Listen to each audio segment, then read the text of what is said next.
صلى الله عليك يا سيدي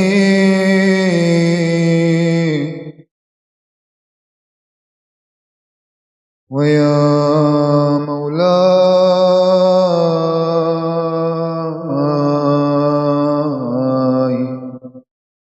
يا أبا عبد الله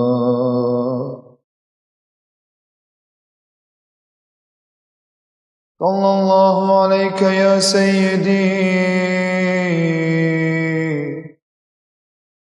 ويا مولاي يا ابن رسول الله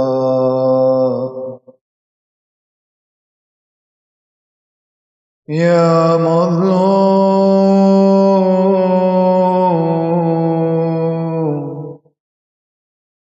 يا غريب كربلاء يا ليتنا كنا معكم سيدي فنفوز فوزا عظيما صلوات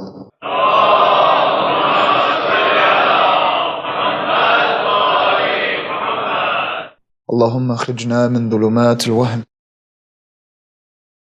وأكرمنا بنور الفهم اللهم افتح علينا أبواب رحمتك وانشر علينا من خزائن علومك يا أرحم الراحمين اللهم علمنا ما ينفعنا وانفعنا بما علمتنا وزدنا علما. My brothers and my sisters, Assalamu alaikum wa rahmatullahi wa barakatuh. We are halfway through the nights where we remember Abu Abdullah alayhi salam's greatest sacrifice. The opportunity to connect on these holy nights is slowly slipping away, and as the Imam says, opportunities pass like clouds, so take advantage of them as they come. Inshallah, we take advantage of this opportunity as we have been discussing the journey to Allah subhanahu wa ta'ala, to remove the diseases from our hearts, to have a qalb salim, a sound heart, sound from blemishes, and begin this journey as Imam Hassan al-Askari alayhi salam says,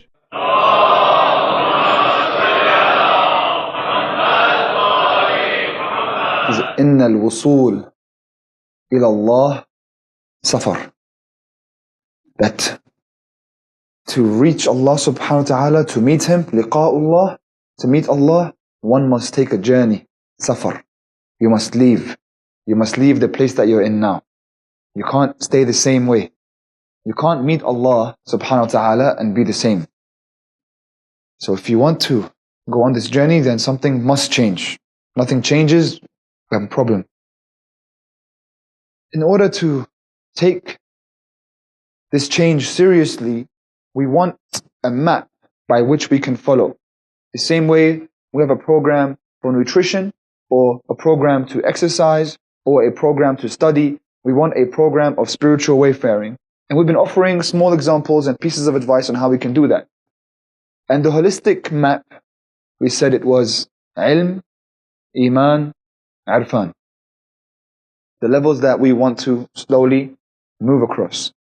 And that at the first level, ilm, each one of us needs knowledge, but it's not enough because not everyone applies the knowledge that they receive. So we move into the next stage of iman, where the knowledge becomes grounded in the heart. And that can only happen if you cross the bridge of good action, constant good action. And at iman also, we do not settle because we need something even higher, because iman is blind. Faith is blind alone. Temptations might be stronger, and so we need arfan, which means to see.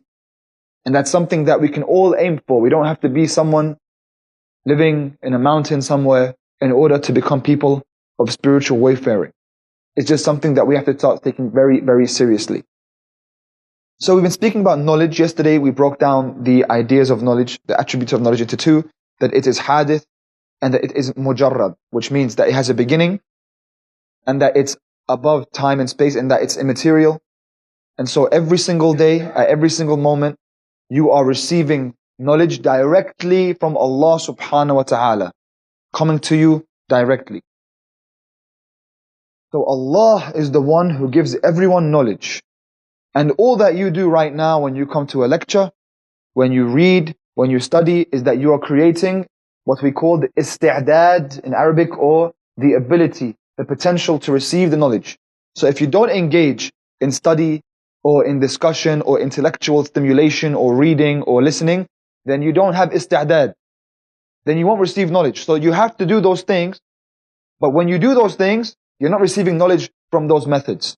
Allah is the one giving it to you. The knowledge is ready. Allah is ready. He just says, begin the methodology of being ready to receive the knowledge. You're not ready. Once you're ready, He gives you it. You're ready to look at me right now. You're opening your eyes, so you get knowledge of the colors and everything that you're seeing right now. That's just your knowledge of vision, let alone knowledge of intellectual stimulation. Okay? طيب. Then we said there's the knowledge of the believer. Very special type of knowledge, like nur. That's not only knowledge of study. Knowledge of study is available to everyone. But knowledge of nur, that's for the believer. The believer who can receive that knowledge through devotion, through being devoted sincerely to Allah subhanahu wa ta'ala. Allah sends that knowledge into their heart. What we want to talk about today is slowly beginning to cross the bridge from knowledge into good action, so we get to Iman. So by the end of this lecture, we would have arrived at Iman, moving from knowledge. So then now we're on the second stage of the map. So now you guys know what you have to do at the first level. And you can't do more than that. In the beginning, you have to begin at 1, 2, 3 before you count to 10. Okay, so no more sinning, seek knowledge. Okay, literally, this is how you do it. Don't sin anymore, begin to seek knowledge. Sincerely for Allah subhanahu wa ta'ala, and with devotion. And we said Sheikh Bashar's advice and the high levels of what we need to aim for. Okay, they are doable, they're doable, but they need consistency. طيب, let's begin. Now, on this path of seeking knowledge, Allah subhanahu wa ta'ala has other forms by which we can seek knowledge from. So we can study, we can read and listen and discuss. But there's a form that we call tafakkur or tadabbur, which means in English contemplation or reflection. That to reflect or contemplate for 1 hour, true reflection or contemplation is greater than 70 years of worship, according to the hadith of the Holy Prophet sallallahu alaihi wasallam.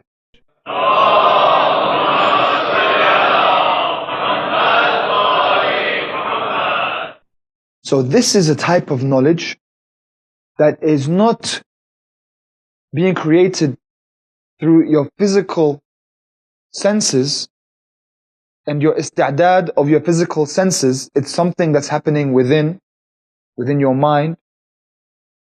The beauty of this type of knowledge is that there is so much that's already within you that you haven't tapped into yet. What do I mean? We have a type of knowledge that can come from the outside, in terms of, in truth, nothing's coming from outside because it's all from Allah subhanahu wa ta'ala. But the isti'dad, the ability, the potential to receive that knowledge coming from the outside, what do I mean? As in me telling you. I'm speaking to you now, so you're receiving something from somewhere else other than you. In reality, I'm not teaching you. We agreed upon that yesterday, right? In reality, Allah is teaching you. We're creating isti'dad right now through you listening to a lecture. That's a type of form of receiving knowledge. But then there's a type where you don't rely on anything in the outside to have the ability to receive that knowledge. You're not reading someone else's words. You're not listening to another person's words. Here you sit down by yourself and you reflect over what's inside already there. Okay? In the Quran, Allah uses the word tadabbur a few times. And in one of the ways He uses it, He says, أَفَلَا يَتَدَبَّرُونَ الْقُرْآنَ أَمْ عَلَى قُلُوبٍ أَقْفَالُهَا. He says, do they not contemplate over the Quran? The Quran, this is an ayah in the Quran. So the Quran is asking, do they not contemplate tadabbur? Do they not perform tadabbur over me? Or are there locks on their hearts? Interestingly enough, على قلوب أقفالها. So the ha is a damir that's attached. It's a reference point. It goes back to you. As in, you are the one who has attached the locks onto your own heart. Your own locks. It's not a lock coming from outside of you. It's your own lock on your own heart. It's not an outsider's lock. So you've placed a lock on the own heart by not contemplating. Tadabbur can have several different definitions. Tadabbur, the way we're using it right now, is through contemplation and reflection, but also tadabbur or tadbir in Arabic means to organize or to harmonize. And you know how Allah subhanahu wa ta'ala calls the angels in the Quran al-mudabbirat, right? Al-mudabbirati amra. So the mudabbirat, because the angels, they're the ones that organize the world and harmonize everything. So if we use that word tadabbur as reflection and contemplation, and also as harmony and organization, because a miracle of the Quran is that it's in complete harmony. There is a great level of tadbir throughout the Quran. There is no contradiction in the Quran, whereas there is much contradiction within ourselves. So through tadabbur, one harmonizes their self. Through tadabbur upon the Quran, one harmonizes their self. When you use the Quran as your mirror, and you begin to organize yourself to defragment the self. This fragmentation that we constantly live through, to harmonize, you want the harmony of the Quran, use the Quran as a mirror for your own self. And the Quran will grow with you, because you will be able to see more and more of it as you grow, as your akhlaq grows, as your spirituality grows. So the Quran is a key in this harmony and this tadabbur. So when you sit down to read Quran, in the beginning, you read Quran as a recitation, that's good, alhamdulillah. Then you read Quran with understanding, that's even better. Then you read Quran with tadabbur, that's even a higher level than understanding. Because when you sit down, do tadabbur over the ayat of the Quran, which is what the Quran is saying, you will unshackle that lock. Read an ayah and sit down and contemplate over the ayah. The same way I asked you to contemplate over the hadith of Imam Ali alayhi salam. In that way. Sallu ala Muhammad wa ali Muhammad.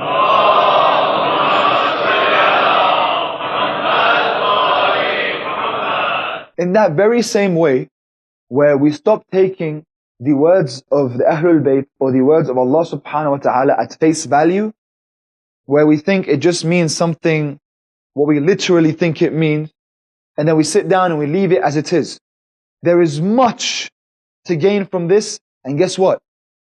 Don't go and ask anyone. Do that afterwards, to confirm your ideas, to see if you're right or wrong. But start to stimulate your intellect. Start to stimulate and practice tafakkur and tadabbur. Before you look at the tafsir, and before you ask a Maulana, read it and then sit down. And then think how you relate to it. And what does it mean to you? And think what it means in context of the ayah. And slowly begin to grow your ideas. This is not tafsir bil-ra'i, because you're not going and saying, this is my opinion of what the ayah is, this is what it means. You're not saying that. You're trying to contemplate over it. Because every ayah of the Quran has a batin, and it has another batin, many bawatin, many esoteric meanings. And you will never unlock those if you're always just going to ask someone else. So before you rely on the outside isti'dad, create isti'dad through contemplation and reflection. And slowly you begin to harmonize yourself with the Quran. That's another form of seeking knowledge. A very practical form that you can do. Just sit down, even if with your brothers, with your sisters, you sit down at a night gathering, take 15 minutes out of the gathering, and just come up with an ayah, and start asking each other what you think about the ayah. And then at the end, bring the tafsir. Right? But it's very interesting how we're going to get all the different ideas that we're going to share. Little mubahatha over the ayat. Now that's discussing. But when you're alone, That's what I really want to focus on. When you sit down with yourself and you go to contemplation, because there is so much to gain from sitting down in contemplation and reflection on Laylatul Qadr, one of the best a'mal you can do. Aside from all the du'as and ziyaras, if you take an hour to yourself and just go sit down in a corner and just think and contemplate and reflect over yourself. And I'll give you a few techniques at the end of this lecture on how we can do that. Just think and contemplate on your own.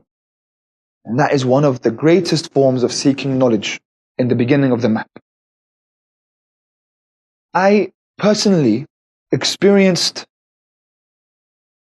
a great event in my life when I went to, a few years ago, because I studied religions, comparative religions, and my master's degree was in religions. So I studied Hausa, but I also studied several religions. And part of my study of religions was I would go to different lands and study the religions in their lands. So part of my journey was to go to China. I went to China and I studied Buddhism in China. And during my time there, I studied with the Buddhists in the Buddhist monastery. So I was there for a while, for a whole summer.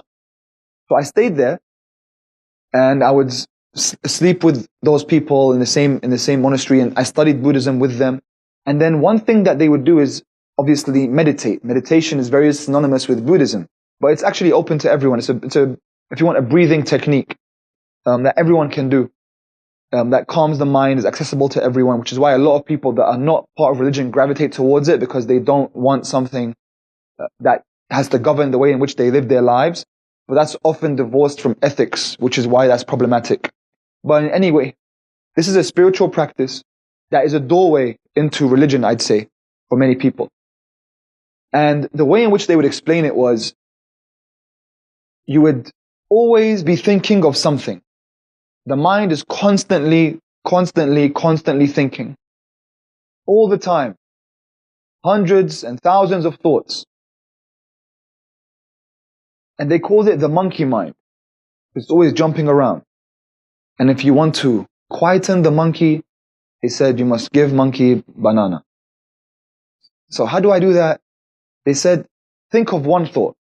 Give the monkey mind just one thought. Let the monkey mind think of one thing, and then it calms down.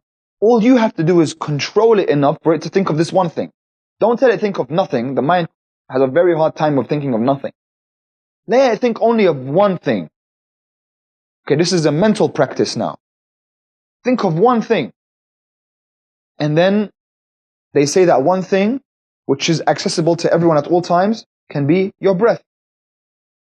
So the breath is something that you can constantly access. So they say, okay, think only of breathing in and breathing out.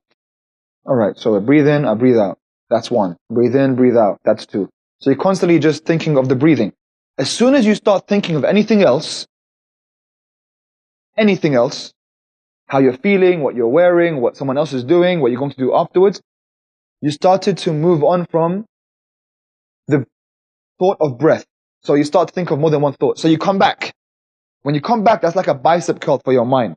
So you get used to coming back, and then slowly, day by day, you discipline that. So we did that every single day. Every single day we do that. To discipline the mind and have control over it. Interestingly enough, by the way, just out of, this is on a side note, I was the only Muslim in the entire city. Many of these monks had never met a Muslim before in their entire lives. So I was the only Muslim there. When they were discussing the Buddhist precepts, which is their version of fiqh, and they would say that a Buddhist does not drink alcohol, and a Buddhist does not do 1, 2, 3, and all these different intoxicants, and the monks, they wouldn't shake hands, they just do this. So that was very easy for me. I just do this wherever I go, and I don't have to explain why I don't shake hands. And when they said, who here is going to be able at the end of this course to remain following the Buddhist precepts? And the only person to put their hand up was myself, because I was already doing that, already following much of what they said one has to do. Which is interesting, because in Islam, the code of conduct that we live by is very serious. Whereas I saw around us, people were only interested in meditation without being interested in the code.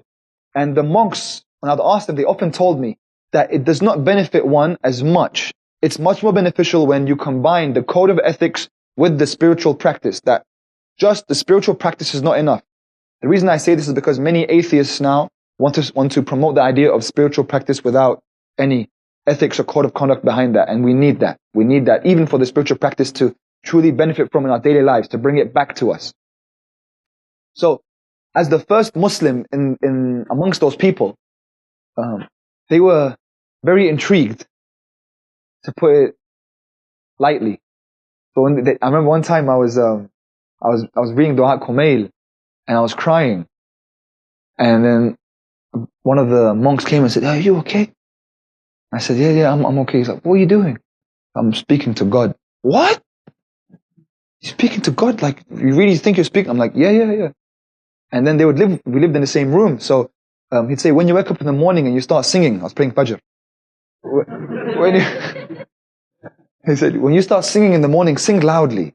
I feel peace when you sing." So then I would start, Alhamdulillahi Rabbil Alameen. And interestingly enough, the brother that was with me in the room, when he went there, he was from Germany. He told me that he was an atheist. He was looking for something more. That's why he came to China and he's looking for spirituality. And every night we'd sit down and we'd speak. And then he'd ask me about Islam.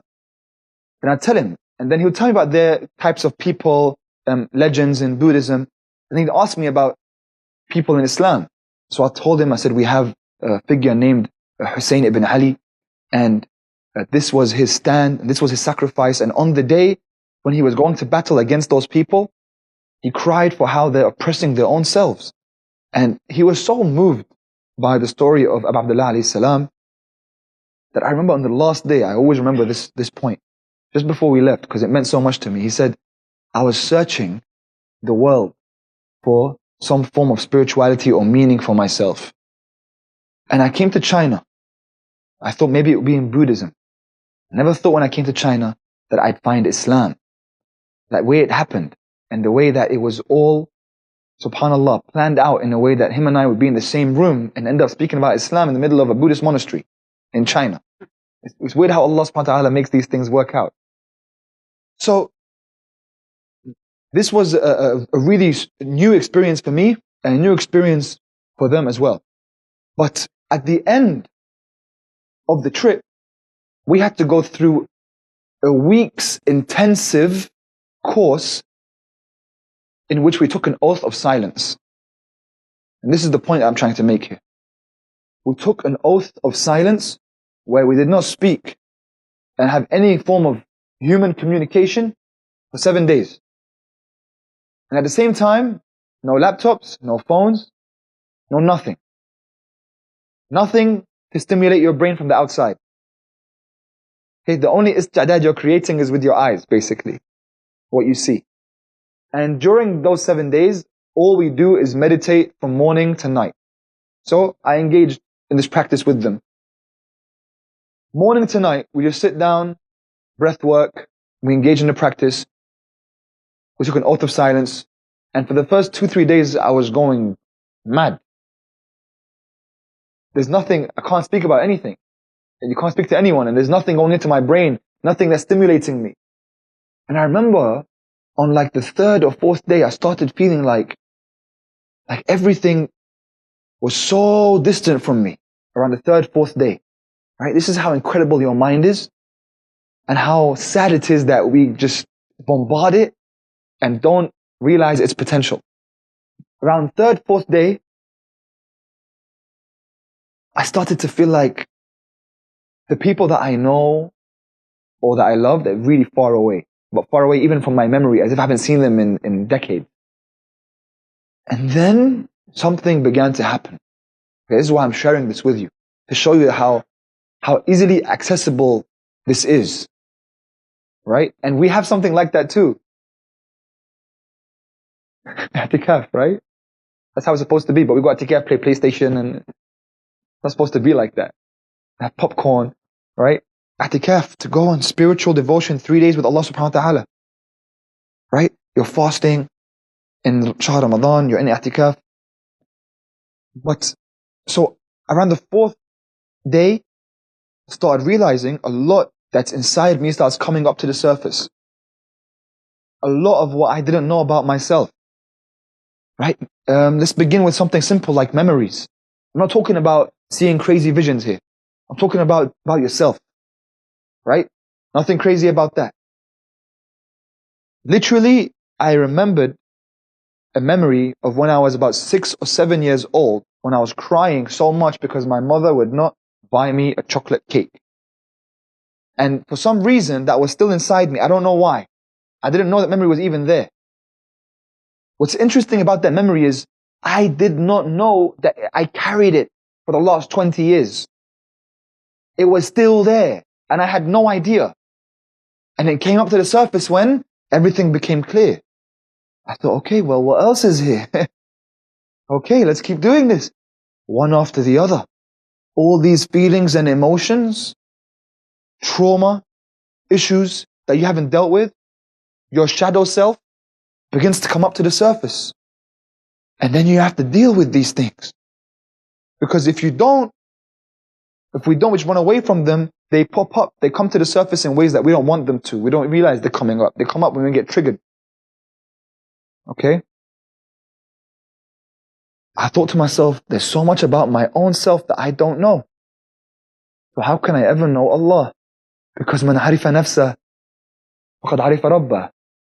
So if I don't even know these really simple things about my own memories, let alone my attributes and my characteristics and my akhlaq and all of these different aspects of myself, how can I know Allah? Where do I even begin? By the end of those 7 days, I found out a lot about myself. And I found out that we really oppress ourselves with all the noise and stimulation and the little devils that we call phones that we take everywhere around us, that we're really, really addicted to. Bombarding ourselves every day with business and money and ideas and people and meetings, and we don't stop. We're running and running like gerbils on a treadmill, not a treadmill, but the little ball that they're on, right? We don't stop running forever.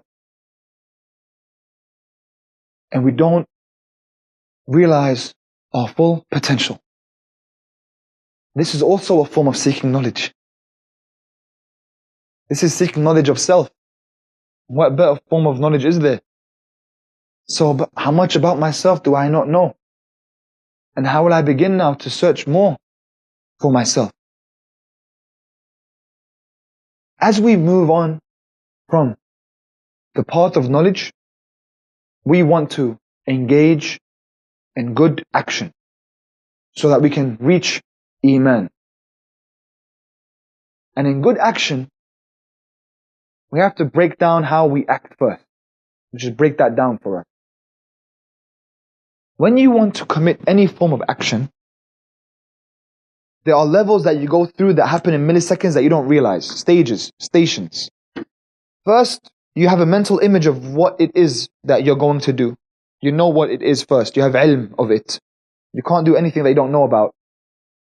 So I want to drink a cup of water. I have to know what water is first. So I imagine the water. I comprehend it rather than imagine it. Ilm, tasawwur. Then I go through a stage of tafakkur. I think about it. Should I drink water or not? Usually we don't think. Once we're thirsty, it happens very quickly. I think of the water. Do I want to do it? Yes, I do want to do it.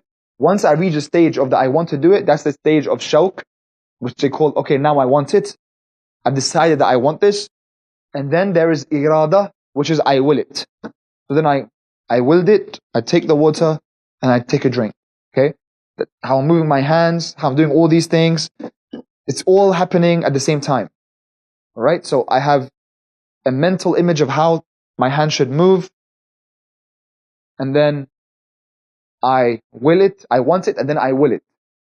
I want to do this, and I will it. Through my free will, I can do these things. It's how you do anything. Sometimes the tafakkur stage takes a bit longer. Like, okay, marriage. Tasawwur of marriage, right? Do I want to get married? Tafakkur. Should I, shouldn't I? Do I like this person? Is this person right for me? Tafakkur. Once the person decides yes, then this is shawq. They want it, and then they will it. Irada. And then that's when they go for it. Tanfeed. That's how you do everything. And when you keep repeating a certain action long enough, you keep doing it, you keep doing it, you keep doing it, you suspend the station of tafakkur. So no longer do I think about if I want to drink the water or not. I just know, water, thirsty, I want, I drink. because you did it so many times. Okay? Repetition creates what we call malaka. Malaka. Malaka is the key on the path of good action. Malaka. You have many malakat. Many. Like driving. Remember how it felt the first time when you were driving? Got in the car, the seatbelt, looking at all the mirrors, do this, press like this, like that, parking, I don't know how to go forward, back, stop. It was very strange. You may have been anxious. After about a month or 2, 3 months, get in the car, you don't think about it. You're on the phone, you're eating, you're watching the football match, you're doing it, right? You're doing all the different things, and you're driving. What happened? It became a malaka. You don't think about it anymore. You have the sawwar of it. It's part of you. You just do it. Okay? That's a malaka.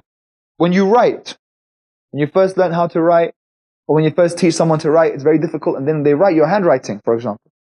Your handwriting, you don't sit down and try to write A or B. You just know how you write that. You have a malaka of how to write it. God forbid, you might have a malaka that is bad for you. Like anger becoming a malaka for you, unfortunately. When you keep getting triggered, you don't think about it anymore. That person has an anger problem. What happened is that ghadab became a malaka for them. Or shahwa, your desire became a malaka. Addictions of desire. You don't think about it anymore. You just know, when I go home, this is what happens. Because of desire. Right? You don't think. You just tasawwur, and then you have shawq, and then you have irada. You just think about it, you want it, you do it. There's no more tafakkur. Okay? This malaka, what we want to do is make sure that it is a good malaka. And you want to use the malaka to your advantage. Okay? So, for example, the time of prayer must become a malaka for you. When the adhan goes off, and it's the time to pray, to slowly get to a level where I don't think about getting up to pray anymore. It's just something that has to happen when the adhan goes off. But the prayer itself is not a malaka, because you have to always feel the prayer. Don't make the prayer a malaka, because then you're just going through the motions.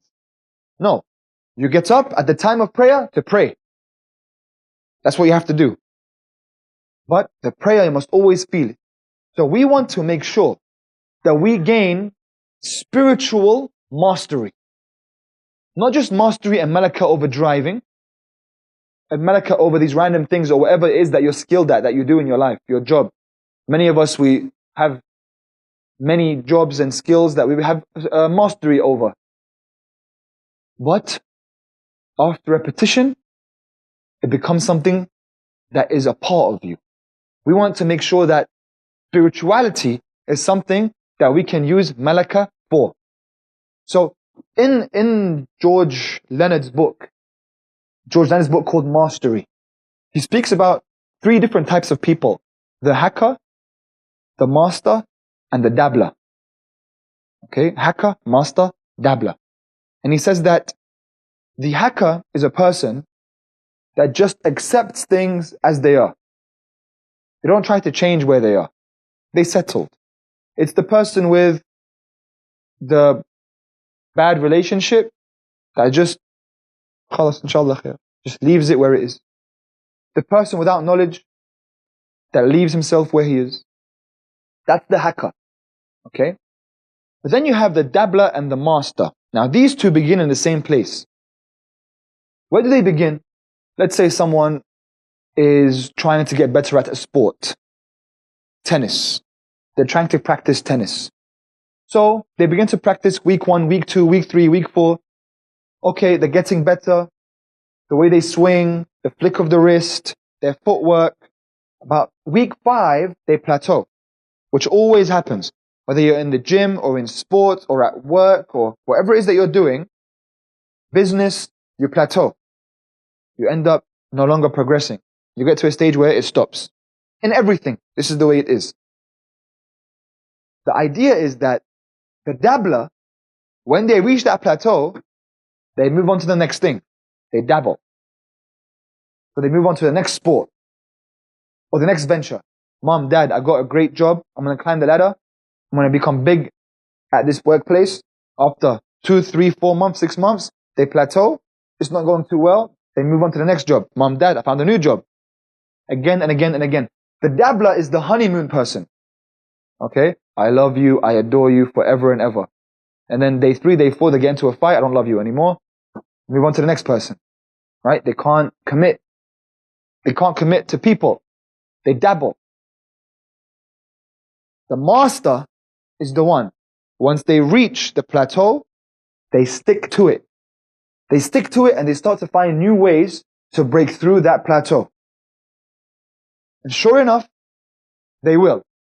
That's always the law. You stick at it enough and you attack it from all these different angles, you'll break the plateau. Then you move forward and you begin to go towards new progress. 5 weeks, 10 weeks, 15 weeks, you'll plateau again. Again, you push through the plateau until you reach mastery. This is also true of spirituality. In spirituality, you will plateau. That's how it is. The main thing is you stick to it because you don't want to fall for the trick of shaitan. When someone comes and says, I don't feel spiritual. I don't feel spiritual in my prayers. Okay, be careful because are you praying to spirituality or are you praying to Allah? Because it's a big difference. Because if you're only praying to feel the feeling of spirituality, then when you don't feel it, you're going to think the prayer is not working and you're going to stop. You're going to dabble. When you can't do that. I'm praying because I'm a servant of God. That is the spirituality aspect of it. And then you move through that. When you don't feel it, stick to the basics. As we said, the wajibat. If Allah wants you to feel spiritual, He'll make you feel spiritual. It's a beautiful feeling. I know we all know what we're talking about. That's why we're here. We want that feeling. But make sure you're not praying to have a feeling. Yeah? It's a big mistake that we make. That we are engaging in spirituality so we can feel good. No, that's not what we're doing. We're not doing it to feel good because it's the right thing. It's haqq. We're coming more towards the truth. But yes, on the path towards truth, Allah does send us feelings. And sometimes He doesn't. But I must stay steadfast on that path.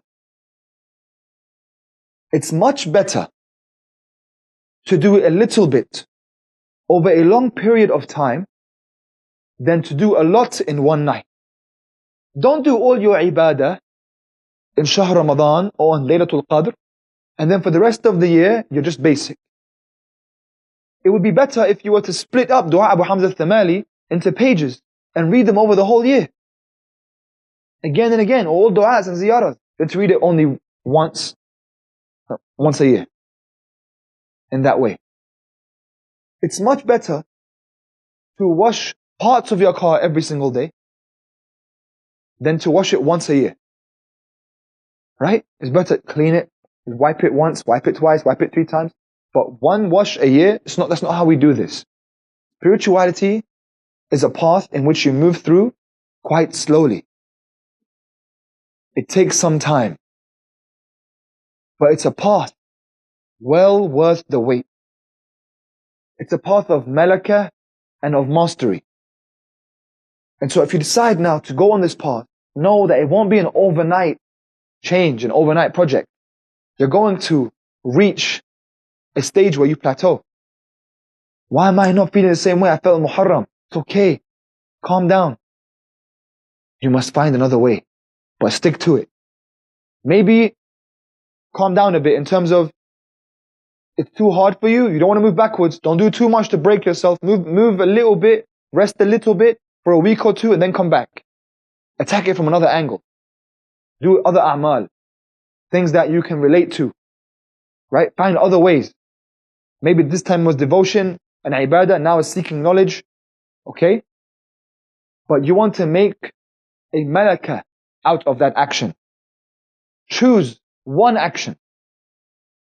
Whatever that may be, just one. Now, today, think about it and choose one. Tasbih al-Zahra. Something like that, if you want. If you feel like you can take more, take something bigger. And then say to yourself, this will be my malakah. I will recite this every single day, this many times. Or this surah of the Quran, or this, whatever it is, 10 minutes of the Quran, or whatever it is that you're going to do, whatever action it is, charity, work, volunteering, whatever, choose it, make a promise to yourself, and keep that promise. Don't make it something too hard for you to achieve. Otherwise you'll break yourself. Know your level, be honest with yourself, and choose the action that you will try to create, that you will try to turn into a malakah, so then you reach Iman. Okay? And when you are at Iman, you are much safer than when you are at Ilm. We ask Allah subhanahu wa ta'ala on these nights not to let them go by without sending Iman into our hearts. Sallallahu alayka ya Sayyidi wa ya Mawlai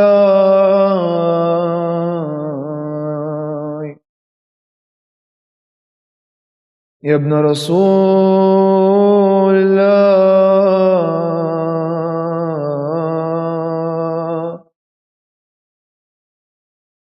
Sallallahu alayka ya Sayyidi wa ya Mawlai ya Aba Abdullah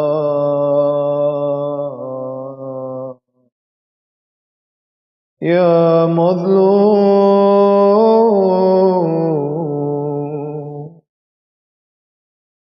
ya Gharib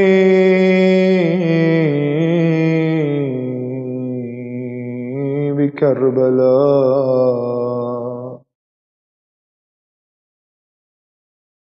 يا ليتنا كنا معكم سيدي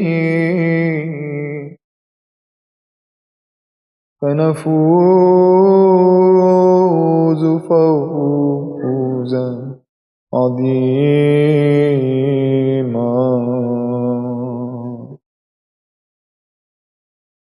On the day of Ashura,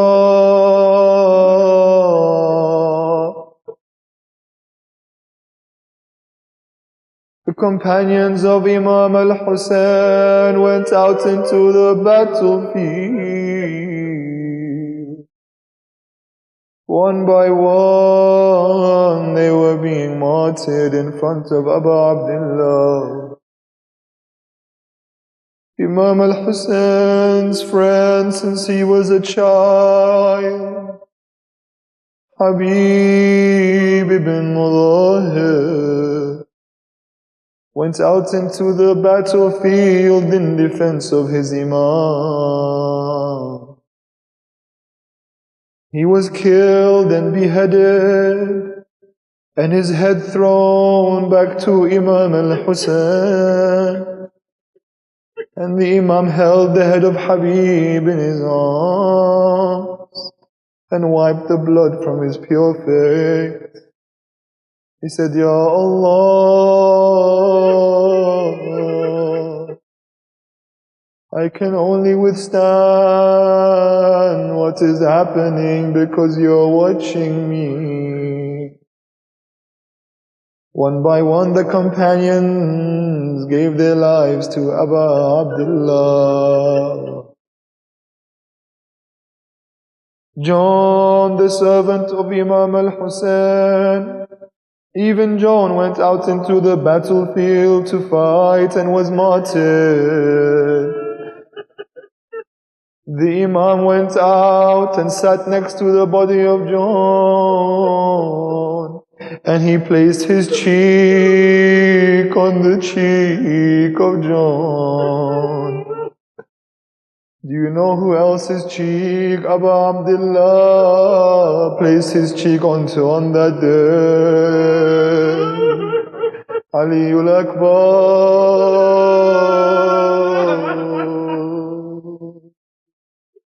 One by one, the companions left Abu Abdullah, and even Ali al-Akbar went out into the battlefield. My son Ali. Even Ali was martyred, and the Banu Hashim began to be martyred one by one. Sayyida Zainab walked towards Imam al-Husain. She had a boy in her hand and another boy in the other hand. She came forward with her two sons, Aun and Muhammad. Akhi ya Husain, these are my sons Aun and Muhammad. I see the companions have all given their lives. But before you go out to fight, don't disgrace me and their father, and take my sons as your soldiers. Imam al-Husain looked at the young boys. They said, Uncle, we are ready to fight for you. Imam al-Husain bent down and hugged Aun and Muhammad. Abu Fadl al-Abbas came. He gave them their swords. He told them how to defend each other. Always defend your brother.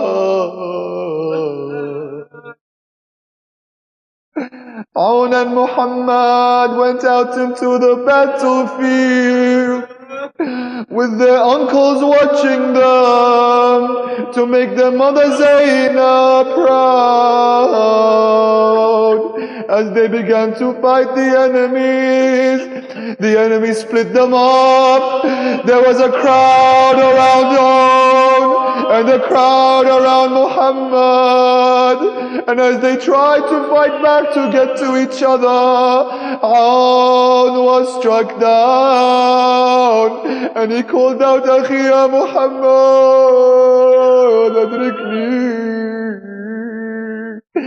My brother Muhammad, come to my aid.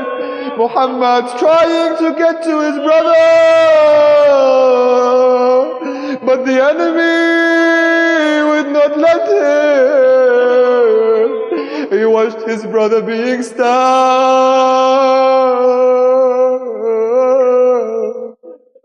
and he continued to fight. And as he was struck down, he called out,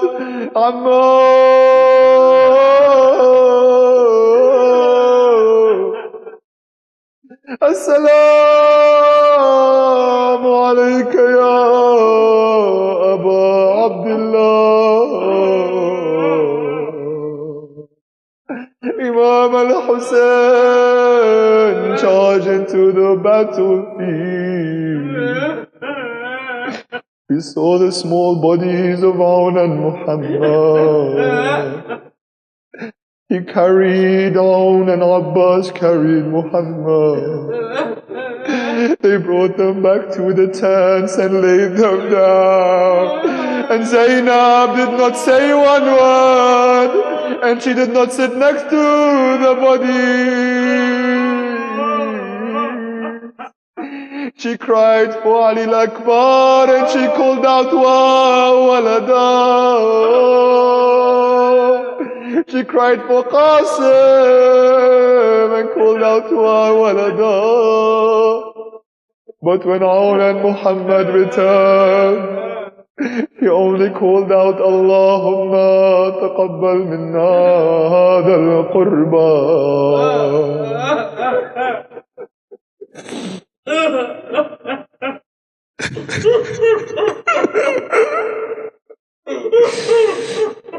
Inna lillahi wa inna ilayhi raji'un.